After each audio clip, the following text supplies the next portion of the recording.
Hey, before we begin, go ahead and click that red button and subscribe. Do you all want to know how I went from this to this today on this tightly coiled 4C hair? Well, stay tuned while I show you how I did it. First, I started with freshly washed hair.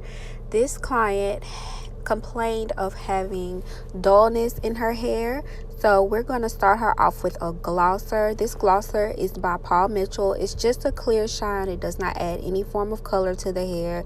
It doesn't change the texture of the hair.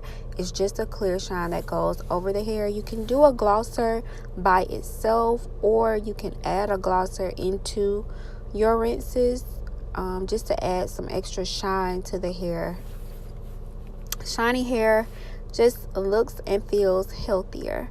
So I'm just putting her glosser on. I'm going to put a plastic cap on her. As you can see, she has very tightly coiled hair. I'm going to put a plastic cap on her, and she stayed with that for 15 minutes. I rinsed that out, and then I followed up with this deep mask. I kept that mask on for 20 minutes. She sat under the dryer, and now she's here. I'm going to rinse her out. Once I rinsed her out completely, I detangled and sectioned the hair into 4 sections. I do this to blow dry. I actually sit them under the dryer and let their roots dry, and then I begin my blow drying process. This cuts down drastically on the time that I have to use to blow dry the client's hair. So it takes me about 10 minutes to blow dry. As you can see here, I've already done the first pass on her hair. When I'm doing silk presses on natural clients, I do not do more than 2 passes. The first pass is always to get the client straight.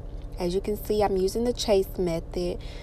The second pass is to curl. That really cuts down and prevents my clients having heat damage. I never have my flat iron up to its highest degree when I do a silk press, but I'm still able to give the clients the shine and bounce that they want with their silk presses. And I'm just taking small section by section and working my way up all throughout the hair. And I part a little section off, and then I get my flat iron, and I use the chase method where you put your flat iron first, and then you follow with your comb and go all the way down the strands of the hair.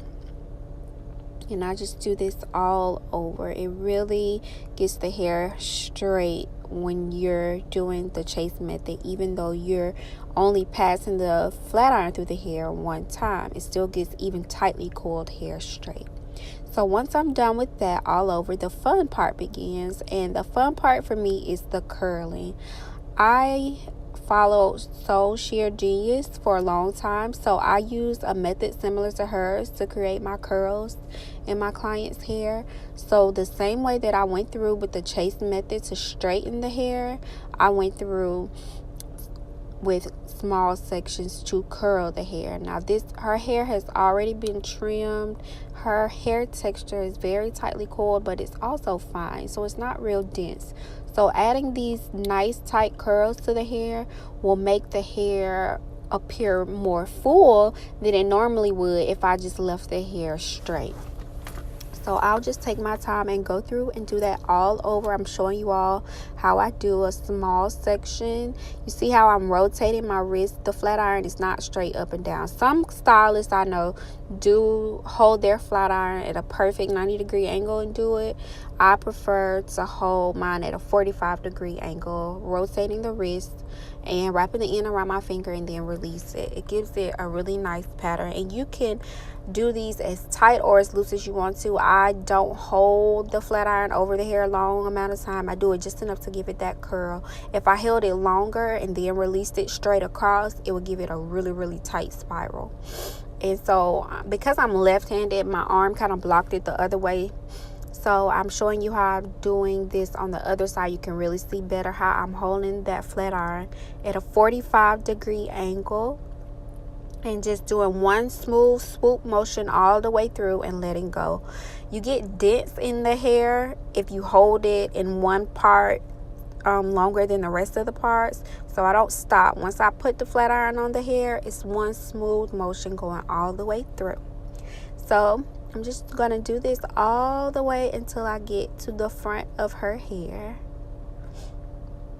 As you can see, that glosser really works. She has amazing shine. She is 100% natural, tightly cooled, but her shine is crazy right now, and that's because of that glosser and that deep condition that I did with that Proclaim, which is in the hot pink pack. You can get those from Sally's. I really like that. It's not the most expensive brand, but it really keeps the hair shiny and soft. So I always finish off with my good even. You see those edges are laid down. That hair is shiny and healthy. See you all next time. Bye.